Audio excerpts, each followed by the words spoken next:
মৰমৰ অষ্টমমান শ্ৰেণীৰ ছাত্ৰ ছাত্ৰীসকল, তোমালোকৰ প্ৰত্যক্ষ আৰু পৰোক্ষ অনুপাত চেপ্টাৰটোৰ এক্সাৰচাইজ 13.2 কুৱেশ্যন নম্বৰ 3 লৈকে মই কৰি দিছোঁ। আজি 4, 5, 6 যিমান দূৰ পৰা যায় মই কৰি দি আছোঁ। তোমালোকে ফাৰ্ষ্টতে কুৱেশ্যন নম্বৰ 4টো চোৱা। কি লিখা আছে ইয়াত? এটা খালী চৌবাচাত 1 ঘণ্টা 20 মিনিটত পূৰ্ণ কৰিবলৈ 6টা নলীৰ প্ৰয়োজন হয়।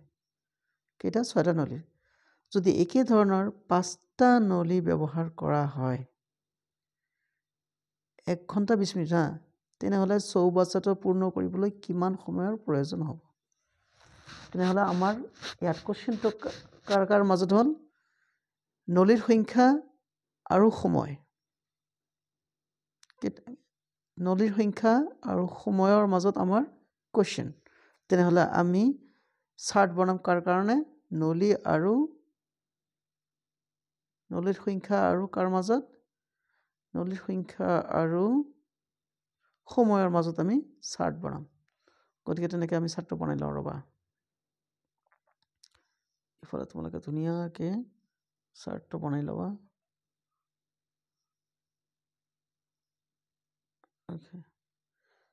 এতিয়া আমি লিখিম ইফালে ফাৰ্ষ্টতে নলী লিখিম। আচ্ছা, নলীয়ে লিখা যাওক।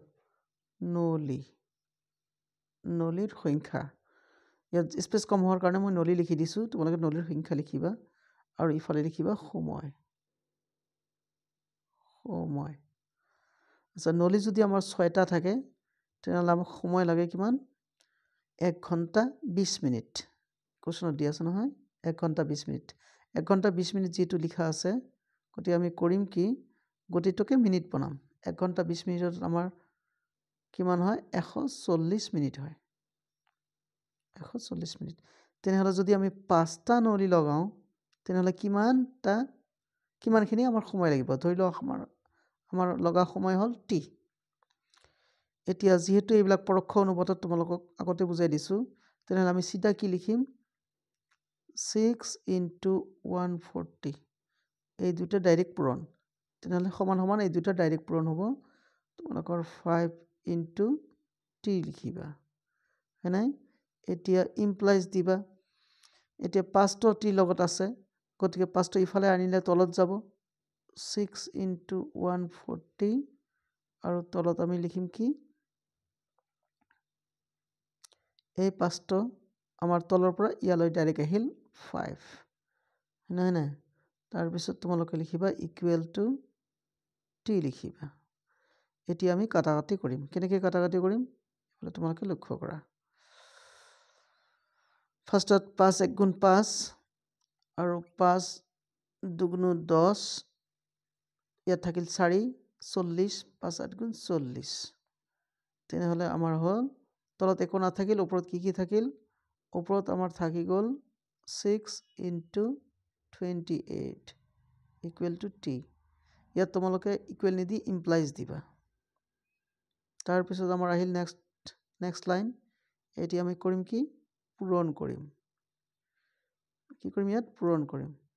এইফালে 6 × 8 = 48, 48ৰ 8, 7ত 4, 6 × 2 = 12, 12, 6 × 2 = 12, 12 আৰু 4 কিমান হ'ব? 16, 168। তেনেহ'লে টিৰ মান কিহত ওলাল? 168 মিনিট আহিল। আচ্ছা ৰ'বা, মই তোমালোকক আৰু ধুনীয়াকৈ দিছে।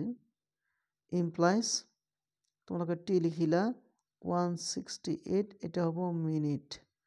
গতিকে 168ত কিমান মিনিট কি? এতিয়া আমাক ঘণ্টাত চেঞ্জ কৰিব লাগিব। যদি চেঞ্জ নকৰা তথাপি আনচাৰটো ৰাইট। আমাৰ চেঞ্জ কৰাটো ভাল।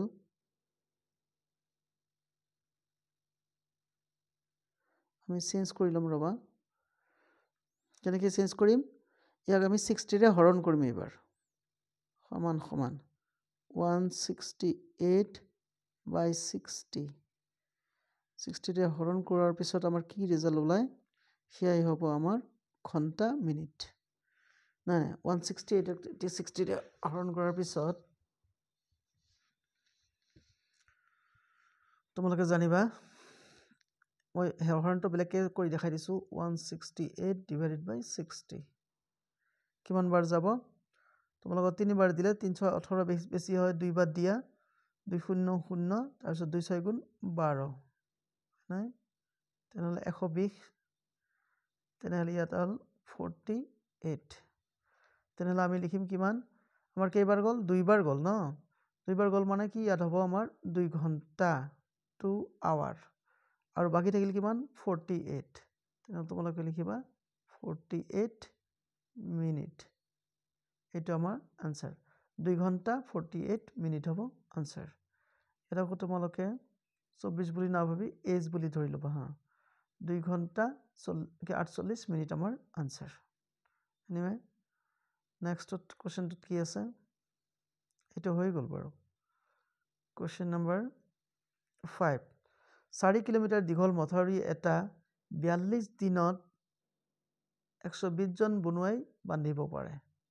পাৰিলে তাৰপিছত সেই মথাউৰিটো 30 দিনত সম্পূৰ্ণ কৰিবলৈ কিমান জন মানুহৰ প্ৰয়োজন তেনেহলে ইয়াৰ কথা কি হৈছে কিহৰ মাজত সম্পৰ্ক ইয়াত আছে এটাই মথাউৰি ইফালে বনুৱাৰ সংখ্যা আৰু সময়ৰ সংখ্যা সময় মানে দিনৰ সংখ্যা বনুৱাৰ সংখ্যা আৰু দিনৰ সংখ্যা তেনেহলে আমি চাৰ্টটো বনাম কিহৰ মাজত ভিত্তি কৰি বনুৱা আৰু দিনৰ ওপৰত ভিত্তি কৰি তেনেহলে আমি চাৰ্টটো বনাই লওঁ চাৰ্টটো তুমি এনেকৈ বনালা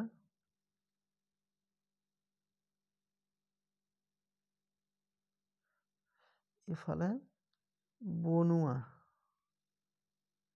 বনুৱাৰ সংখ্যা হ'ব বনুৱাৰ সংখ্যা আৰু ইফালে লিখিবা তোমালোকে দিন মানে কিমানটা বনুৱাই কিমান দিনত কৰিব পাৰে ইয়া লিখাছে 42 দিনত কৰিব পাৰে 120 জন বনুৱাই আচ্ছা 120 জন বনুৱাই কৰে 42 দিনত এতিয়া 30 দিনতে শেষ কৰিব লাগে মানে ঠিকাদাৰজন অলপ কৰা আছিল তো এইকাৰণে নাই মোক 20 দিনত লাগিব 30 দিনতে লাগিব তোমালোকে 42 দিনতো শেষ কৰিব পাৰিবা কিন্তু নহব মোক 30 দিনত শেষ কৰি দিব লাগিব ঠিকাদাৰজনে যদি তেনেকৈ কয় তেনেহলে নিশ্চয় এটি কি কৰিব লাগিব তোমালোকে গমেই পাইছা যে বনুৱাৰ সংখ্যা বঢ়াব লাগিব ধৰি লও বনুৱাৰ সংখ্যা x তেনেহলে আমি কেনেকৈ সলভ কৰিম এটো ইফালে চোৱা আগৰ দৰে যেহেতু দিন আমাৰ কমি গল এতিয়া বনুৱাৰ সংখ্যা নিশ্চয় বঢ়াব লাগিব বাঢ়িব তানে পৰক্ষ অনুপাত সেইকাৰণে আমি লিখিম 120 into 42 is equal to x into 30 নহয় নে আৰু তোমালোকে আগতে মই কৈ দিছো তোমালোকে অলপ স্মাৰ্টলি অংকটো কৰিবলৈ চেষ্টা কৰিবা অংকবিলাক ইফালে শূন্য আছে ইফালৰ শূন্য আৰু ইফালৰ শূন্য ডাইৰেক্ট তোমালোকে কাটিব পাৰা কাৰণ ইয়াত পূৰণ হৈ আছে যোগ থাকিলে কিন্তু নোৱাৰি আৰু ইফালে 3 আছে নহয় 3 কাটিলা আৰু ইফালে তোমালোকে 3 4 জাৰ 12 তেনেহলে আমাৰ কি থাকিল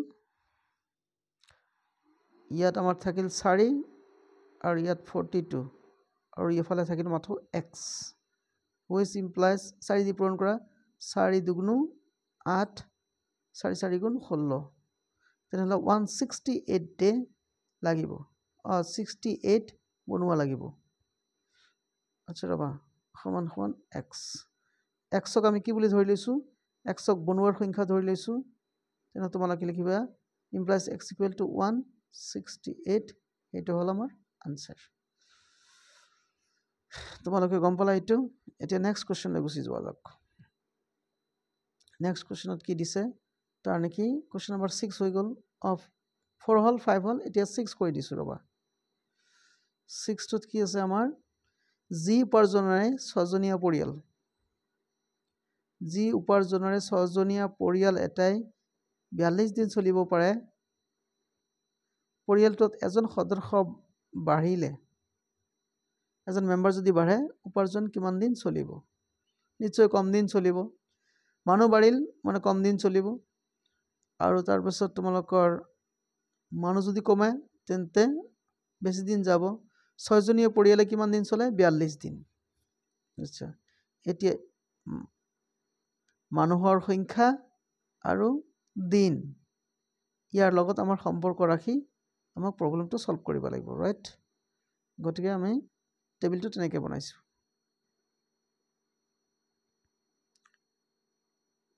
মানুহ মানে ইয়াত সদস্য মেম্বাৰ ফেমিলি মেম্বাৰ